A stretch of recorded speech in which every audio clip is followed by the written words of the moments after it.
ഒരു ഈസ്റ്റർ കൂടി ആഗതമായിരിക്കുകയാണ്. ഇന്ന് ഈസ്റ്ററിനെ കുറിച്ച് സംസാരിക്കാൻ എൻ്റെ ഒപ്പം ഉള്ളത് അൽമായ ഫോറം സെക്രട്ടറി ടോണി ചിറ്റിലപ്പള്ളിയാണ്. നമുക്ക് ടോണി ചിറ്റിലപ്പള്ളിയോട് സംസാരിക്കാം.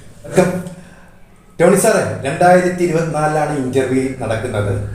ഉയർത്തെഴുന്നേറ്റു എന്നൊക്കെ പറയുമ്പം എന്തുകൊണ്ട് ക്രിസ്ത്യാനി യേശു ക്രിസ്തു ഉയർത്തെഴുന്നേറ്റു എന്ന് പറയുന്നത്? ക്രൈസ്തവരെ സംബന്ധിച്ചിടത്തോളം, ഒരു ക്രിസ്ത്യാനിയെ സംബന്ധിച്ചിടത്തോളം ഈസ്റ്റർ അതിൻ്റെ പ്രധാനപ്പെട്ട സന്ദേശം Christ is risen from the dead. ക്രിസ്തു മരിച്ചവരിൽ നിന്ന് ഉയർത്തെഴുന്നേറ്റു. അതാണ് ക്രിസ്തു അല്ലെങ്കിൽ ക്രൈസ്തവ മതത്തിൻ്റെ ഏറ്റവും പ്രധാന ഭാഗം, കേന്ദ്രീകൃതമായിട്ടുള്ളൊരു ഭാഗം. ആ ഒരു വിശ്വാസത്താലാണ് ഈ ക്രൈസ്തവ മതം തന്നെ രൂപം കൊണ്ടിട്ടുള്ളത്. Christ is risen. നമുക്കറിയാം, ക്രൈസ്തവരുടെ പ്രധാനപ്പെട്ട എല്ലാ രേഖകളും ഗ്രീക്ക് ഭാഷയിൽ നിന്നാണ് ഉപയോഗിച്ചിട്ടുള്ളത്. ഈ റിസറക്ഷൻ ഈ പദത്തെ പ്രധാനമായിട്ടും അനസ്താസിസ് എന്നുള്ള ഒരു ഗ്രീക്ക് പദത്തിൽ നിന്നാണ് ഈ ഇത് വരുന്നത്. ബൈബിളിനെ സംബന്ധിച്ച് പറയുകയാണെങ്കിൽ, ഒരു പുതിയ നിയമത്തിൽ മത്തായിയുടെ സുവിശേഷത്തിൽ ഈ പദത്തെ എഗർസിസ് എന്നും പറയുന്നുണ്ട്. അതതിൻ്റെ ചരിത്രത്തിലേക്ക് പോകുന്ന സംഭവമാണ്. എന്തൊക്കെയായാലും ക്രൈസ്തവ മതം അത് അടിസ്ഥാനപ്പെടുത്തിയിട്ടുള്ളത് ക്രിസ്തു മരിച്ചവരിൽ നിന്ന് ഉയർത്തെഴുന്നേറ്റു. That's God Easter. It is Easter. Okay, ഞാൻ സാറിനോട് വാദിച്ച് ചോദിക്കാൻ വിചാരിക്കരുത്. സാറ് പറഞ്ഞു ഉയർന്നെഴുന്നേറ്റു. ഉയർന്നെഴുന്നേറ്റു നമ്മൾ ഫ്രീ ആയിട്ട് എന്നുള്ളത്. പക്ഷേ ഇന്ന് പള്ളിയിലൊക്കെ ഞാൻ പോകുമ്പോൾ കാണുന്നത് കുരിശിൽ തറച്ചിരിക്കുന്ന യേശു ക്രിസ്തുവിനെയാണ്. കുരിശിൽ തറച്ചിരിക്കുന്ന യേശു ക്രിസ്തു എന്തിനാണ് പ്രതീകമാവുന്നത്? ഉയർന്നെഴുന്നേറ്റു എന്ന് നിങ്ങൾ ഉറച്ചു വിശ്വസിക്കുന്ന യേശു ക്രിസ്തു കുരിശിൽ കിടക്കേണ്ട കാര്യമില്ല. എൻ്റെ പ്രേക്ഷകർക്ക് എന്തെങ്കിലും സംശയമുണ്ട്? ക്രിസ്തു ഈ ലോകത്തിലേക്ക് വന്നത്, നമുക്കറിയാം ക്രിസ്തുമസിൻ്റെ ഒരു ചരിത്രമുണ്ട്. എന്താണ് ക്രിസ്തുവിൻ്റെ ചരിത്രം, ക്രിസ്തുവിൻ്റെ ജനനം? എന്തിനാണ് ക്രിസ്തു ലോകത്തിലേക്ക് വന്നത്? ഈ മാനവകുലം, ഈ ലോകം പാപത്തിൻ്റെ അന്ധകാരത്തിൽ ഇങ്ങനെ കഴിയുന്ന ഒരു സന്ദർഭത്തിലാണ് ദൈവം ഇസ്രായേലിൻ്റെ ചരിത്രത്തിൽ ഒരു രക്ഷകനെ വാഗ്ദാനം ചെയ്യുന്നു. ആ രക്ഷകനാണ് ക്രിസ്തു. അതാണ് സെമിറ്റിക് മതങ്ങളുടെ, അതായത് സെമിറ്റിക് മതത്തിൽ നിന്നാണ് ഈ ക്രൈസ്തവ മതത്തിൽ ഉത്ഭവിക്കുന്നത്. ക്രിസ്തുവിന് ഒരു ജൂതനായിരുന്നു. യഹൂദ മതത്തിൽ നിന്നാണ് യേശു വരുന്നത്. അപ്പോൾ ഈ ക്രിസ്തു ഈ ലോകത്തിലെ പാപങ്ങൾക്ക് വേണ്ടി പരിഹാരമായിട്ടുള്ള കുഞ്ഞാടാണ്. അപ്പം ലോകരക്ഷകൻ എന്ന ആ ഒരു വിശ്വാസത്തിലാണ് ക്രൈസ്തവർ ക്രിസ്തുവിനെ കരുതുന്നത്. നാച്ചുറലി, സ്വാഭാവികമായി നമുക്ക് പറയാം, ക്രിസ്തു ഈ ലോകത്തിലെ പാപങ്ങൾക്ക് വേണ്ടി ബലിയാടായി ചരിത്രത്തിൽ യേശുവിനെ വിശേഷിപ്പിക്കുന്നത്. അത് എൻ്റെ ചോദ്യത്തിന് ഉത്തരമായില്ല. എപ്പോഴും പ്രതീകമാക്കുന്ന കുരിശിൽ തറച്ച ക്രിസ്ത്യാനി. താങ്കളുടെ സഭ അങ്ങനെ തന്നെയാണ് കാഴ്ചപ്പാട്? തീർച്ചയായിട്ടും. ഞാൻ ചോദിച്ച ചോദ്യം താങ്കൾക്ക് പിടിയിട്ടില്ല. എനിക്ക് താങ്കൾ മനസ്സിലായി. ക്രൈസ്തവ സഭയുടെ ഏറ്റവും പ്രധാനപ്പെട്ട ഒരു സിംബലാണ് ക്രോസ്. ആ ക്രോസ് നമ്മൾ ക്രിസ്തുവിൻ്റെ കുരിശ് അർത്ഥമാക്കുന്നത് ഈ ലോകത്തിൻ്റെ സഹനങ്ങളുടെ ഒരു പ്രതീകമാണ്. സഹനങ്ങൾ നമുക്കറിയാം, മനുഷ്യൻ്റെ ബുദ്ധിമുട്ടുകൾ, മനുഷ്യൻ്റെ ലോകത്തുള്ള സഹനങ്ങൾ, പ്രശ്നങ്ങൾ, ഇതെല്ലാം ക്രൈസ്തവർ കൊണ്ടുവയ്ക്കുന്നത് ഈ യേശു മരിച്ച കുരിശിലേക്കാണ്. കുരിശിൽ ബലിയാകുക എന്ന് പറഞ്ഞാൽ കുരിശിലാണ് രക്ഷ. അതാണ് ക്രൈസ്തവരുടെ ഏറ്റവും ഉത്തമ വിശ്വാസം.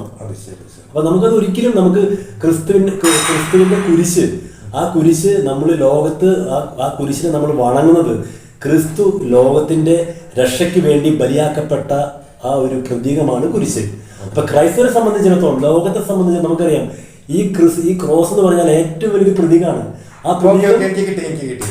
അപ്പോൾ കേരളത്തിൽ ഇങ്ങനെ ഈസ്റ്റർ സെലിബ്രേഷൻസ് ഒക്കെ നേരത്തെ ഉണ്ടായിരുന്നു, അതോ റോമീന്ന് ഉൾക്കൊണ്ടതാണോ ഈ പുതിയ കാലത്തുള്ള ചടങ്ങുകളൊക്കെ? എങ്ങനെ? നമ്മുടെ ക്രൈസ്തവ സഭ എന്ന് പറയുന്നത് സാർവത്രികമാണ്, വ്യത്യാസമൊന്നുമില്ല.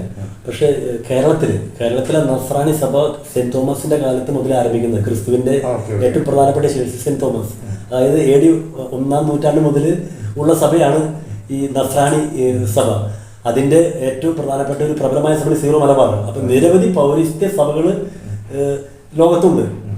അതിൽ പ്രധാനപ്പെട്ട സഭയാണ് ലത്തീൻ സഭ.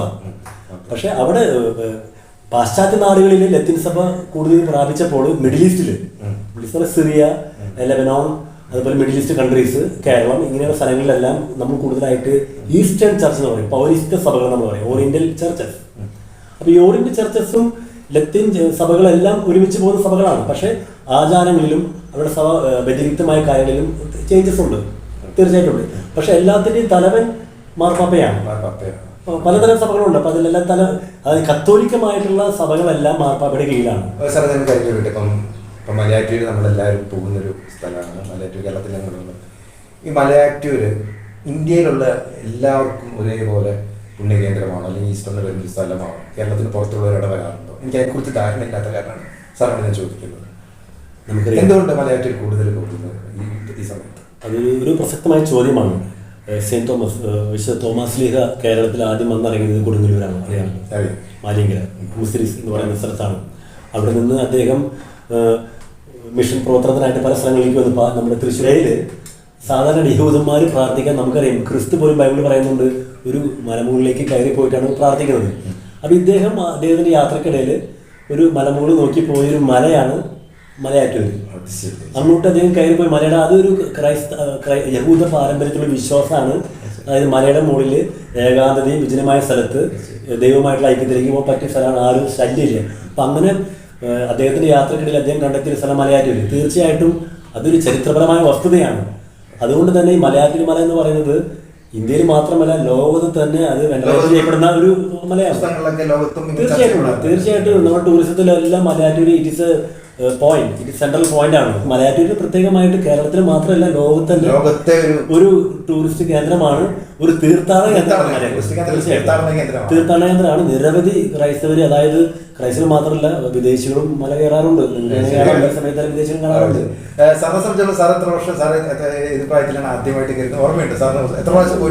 ഞാൻ ഇപ്പൊ കുറച്ച് നാളായിട്ട് പോകാറില്ല. പക്ഷെ ഞാൻ നിരവധി തവണ മലയാറ്റൂർ മല കയറിയിട്ടുണ്ട്. അതൊരു ആത്മീയമായിട്ടുള്ള അനുഭവമാണ്. സാറേ, ഇപ്പം നമുക്ക് ഈസ്റ്റർ സെലിബ്രേഷൻസിനെ കുറിച്ച് ഒരുപാട് പ്രത്യേകമായിട്ടുള്ള ഇതാണ്. ഞങ്ങളൊക്കെ പള്ളിയിൽ അന്ന് ഞായറാഴ്ച പോകുമ്പോൾ ഓരോരുത്തർ പറയും ഈസ്റ്റർ എഗ്ഗിനെ കുറിച്ചിട്ടാണ്. അത് ചിലയിടത്തൊക്കെ വായിച്ചിരുന്ന കല്ലറയായിട്ട് എന്തോ ബന്ധമുണ്ട്, അല്ലെങ്കിൽ പ്രതീകമായിട്ടൊക്കെ കാണുന്നത്. എന്താണ് ഈസ്റ്റർ എഗ്ഗിൻ്റെ ഒരു ചരിത്രവും എന്തെങ്കിലും എന്താണ് സാർ പറയുന്നത്? ഈസ്റ്റർ എഗ്ഗ് എന്താണ് ശരിക്കും? ഈസ്റ്റർ എഗ്ഗ് എന്ന് പറഞ്ഞാൽ നമുക്കൊരു എഗ്ഗ്, അതായത് ഒരു എഗ്ഗ് എന്ന് പറഞ്ഞാൽ ആ എഗ്ഗ് സാധാരണ ഒരു എഗ്ഗ്, അതിന്റെ ഒരു അർത്ഥം റീബർത്താണ്. അതായത് എഗ്ഗ് അടയിരുന്നിട്ടാണ് എഗ്ഗ് അടയിരുന്നിട്ടാണ് കുഞ്ഞുങ്ങൾ പുറത്തു വരുന്നത്. അതായത് ഇപ്പൊ യേശുവിന്റെ ആ ഒരു മരണവും അതുപോലെ തന്നെ ആ സംസ്കാരവും കല്ലറിൽ അടക്കപ്പെട്ടതിന്റെ പ്രതീകമാണ് എഗ്ഗ്. അതിനുശേഷം നമുക്കറിയാം എഗ്ഗ് അത് വിരിഞ്ഞ് അത് ഒരു ഉയർപ്പ്, ഒരു മനുഷ്യജീവൻ അതിനുള്ളിൽ നിന്ന് വരും. അതാണ് ഈ എഗ്ഗിന്റെ ഒരു പ്രധാനപ്പെട്ട കാര്യം. ഇനി ഞാൻ പറയാം, ഈ എഗ്ഗ് എന്ന് പറയുന്നത് റീബർത്താണ്, ഒരു പുനർജീവനം. അതിൽ തന്നെ മിഡീവൽ ഏജസിൽ, അതായത് 13-12 നൂറ്റാണ്ടുകളിലൊക്കെ ഈ ഒരു കോൺസെപ്റ്റ് ഉണ്ടല്ലോ, ഈ എഗ്ഗ്, അത് വളരെ കൃത്യമായിട്ട് അന്നുള്ള സഭകളിലൊക്കെ ഉണ്ടായിരുന്നു. അതായത് ഈ എഗ്ഗിന്, അതായത് ഈ നോമ്പുകാലത്തൊന്നും വിശ്വാസികൾക്ക് അന്ന് ഈ മുട്ട കഴിക്കാൻ ഉണ്ടായിരുന്നില്ല. 40 ദിവസം കഴിഞ്ഞിട്ട് ഈസ്റ്ററിന്റെ ദിവസമാണ് അവർ ഈ എഗ്ഗ് അവർ കഴിക്കുള്ളൂ. അപ്പൊ അത്ര നാളും എഗ്ഗ് കഴിക്കാണ്ടിരുന്ന് അവർ ഈ എഗ്ഗിന്റെ വലിയ എഗ്ഗൊക്കെ ഇങ്ങനെ സ്വയം ഉണ്ടാക്കിയിട്ട് അതിനുള്ളിൽ കുറെ സമ്മാനങ്ങളൊക്കെ വെച്ച് അങ്ങനെ ഒരു ഈസ്റ്റർ എഗ്ഗ് എന്നുള്ള കോൺസെപ്റ്റ് മിഡിൽ ഏജസിലുണ്ട്. 8-ാം നൂറ്റാണ്ടിലും 11, 12, 13 അത് അവിടുന്ന് തന്നെ ഈസ്റ്ററിനെ കുറിച്ചുള്ള ആ ഒരു ചരിത്രം ഞാൻ പറഞ്ഞില്ല, അതൊരു റീബർത്തിനെ സൂചിപ്പിക്കുന്ന ഒരു പ്രതീകമാണ് എഗ്ഗ്. അതുകൊണ്ടാണ് ഇപ്പോഴും നമ്മൾ എഗ്ഗ്, ഇപ്പം നമുക്ക് ബേക്കറിൽ നിന്നൊക്കെ നമുക്ക് എഗ്ഗ് കിട്ടും. യഥാർത്ഥ അർത്ഥം അതിൽ നിന്ന് ഒരു ജീവിതം ഇൻഫർമേഷൻസ് ആണ്. അതുപോലെ തന്നെ പല സ്ഥലത്തും ഈസ്റ്റർ ബണ്ണി എന്ന് പറഞ്ഞ പല യൂറോപ്യൻ കൺട്രീസിലുണ്ട്, മൊയലിനെ പ്രതീകമാക്കുന്ന അങ്ങനെ പല കുട്ടികളെല്ലാം ചെയ്യുന്നത് ഞാൻ യൂട്യൂബ് വീഡിയോസിലൊക്കെ കണ്ടിട്ടുണ്ട്. ക്രൈസ്തവരാകട്ടെ, ഹിന്ദുക്കളാകട്ടെ, മുസ്ലിങ്ങളാകട്ടെ, അതായത് ഒരു സൗഹൃദത്തിൻ്റെതായിട്ടുള്ള ഒരു മേഖല നമ്മൾ പ്രത്യേകിച്ച് കേരളത്തിൽ, ഇന്ത്യയിലെല്ലാം നമ്മൾ കണ്ടെത്തേണ്ട ഒരു ആവശ്യമുണ്ട്. അപ്പം ഇത്തരമുള്ള ഒരു സെലിബ്രേഷൻസ് അത് ക്രൈസ്തവർക്ക് മാത്രമല്ല, അത് മറ്റുള്ളവർക്ക് പ്രചോദനമായിട്ടുള്ള ഒരു റീബർത്ത്, അതായത് നമ്മുടെ എല്ലാ സഹനങ്ങളും ഇങ്ങനെയുള്ള പ്രശ്നങ്ങളിൽ നിന്നെല്ലാം ഒരു ഉയർത്തെഴുന്നേൽപ്പിനെ സൂചിപ്പിക്കുന്ന ഒരു അവസ്ഥയാണ് ഇന്ന് ഈസ്റ്ററിനെ ഞാൻ കാണുന്നത്. ഓക്കെ, അപ്പോൾ ഇത് ഈസ്റ്റർ എന്ന് പറഞ്ഞാൽ നമുക്ക് എല്ലാവർക്കും, ഇപ്പം നമുക്കറിയാം ഏത് മതസ്ഥർക്കായാലും അവരുടെ എല്ലാം സങ്കടങ്ങളിൽ നിന്നും ദുഃഖങ്ങളിൽ നിന്ന് അവർക്കൊരു മോചനമുണ്ട്. അവരുടെ സെലിബ്രേഷൻസ് പലതും റീബർത്ത് കൊടുക്കുന്ന നമുക്കറിയാം. എല്ലാ ആഘോഷങ്ങളും ഏതെടുത്തോട്ടെ, ഓണമായിക്കോട്ടെ, എന്തായിക്കോട്ടെ, അവർക്കെല്ലാം ഓരോ പ്രതീകങ്ങളുണ്ട്. അതായത് അടിമത്തിൽ നിന്ന്, മരണത്തിൽ നിന്ന്, സങ്കടങ്ങളിൽ നമുക്കൊരു പുനർജീവനം നമുക്ക് ഉണ്ട് എന്ന് സൂചിപ്പിക്കുന്ന ഒരു അവസ്ഥ, ഒരു റീബർത്ത്, അതെല്ലാ മതങ്ങളിലുണ്ട്. അതായത് ലോകത്ത് തീർച്ചയായിട്ടും നമ്മൾ മരണത്തിന് കീഴ്പ്പെടുകയാണെങ്കിൽ തീർച്ചയായിട്ടും ആ തിന്മയെ അത് നിഗ്രഹിച്ചുകൊണ്ട് നമ്മൾ ഉയർത്തെഴുന്നേൽക്കും. That is called resurrection. Sir നമ്മളോട് പറയുന്നൊരു വാചകം എന്ന് പറയുന്നത് അത് പ്രത്യാശയുടെ ഒരു പ്രതീകം തന്നെയാണ്. തീർച്ചയായും സാർ തന്നെയല്ലേ സാർ ഉദ്ദേശിക്കുന്നത്? പ്രത്യാശയുടെ മനുഷ്യന് പ്രത്യാശ, മനുഷ്യന് പ്രതീക്ഷ, ജീവിക്കാനുള്ള പ്രതീക്ഷ കൊടുക്കുന്ന, അതായത് എല്ലാ മനുഷ്യർക്കും ജീവിക്കാനുള്ള അവന് അവൻ്റെ ഭാവിയെക്കുറിച്ച് ചിന്തിക്കുന്ന, അല്ലെങ്കിൽ അവന് ഒരു പ്രതീക്ഷ, വലിയൊരു പ്രത്യാശ കൊടുത്ത് ജീവിതം മുമ്പോട്ട് കൊണ്ടുപോകാൻ പറ്റുന്ന ഒരു വലിയ ഒരു തിരുനാൾ തന്നെയാണ് ഇപ്പോൾ സാറേ ഇത്രയും നേരം ഞങ്ങളോട് ഈസ്റ്ററിനെ കുറിച്ച് ഒരുപാട് കാര്യങ്ങൾ പറഞ്ഞതിന് ഒരുപാട് നന്ദി. അപ്പം ഞാൻ അവസാനമായിട്ട് ലോകത്തുള്ള ക്രിസ്ത്യാനികൾക്ക് മാത്രമല്ല എല്ലാ മനുഷ്യർക്കും ഈസ്റ്ററിന്റെ ആശംസകൾ നൽകുന്നില്ലേ? തെറ്റുന്നില്ലേ? ഒരു തെറ്റില്ല, തീർച്ചയായിട്ടും.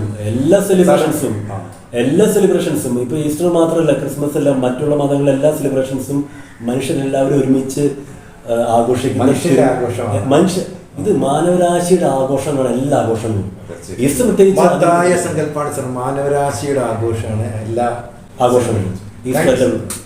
Thank you.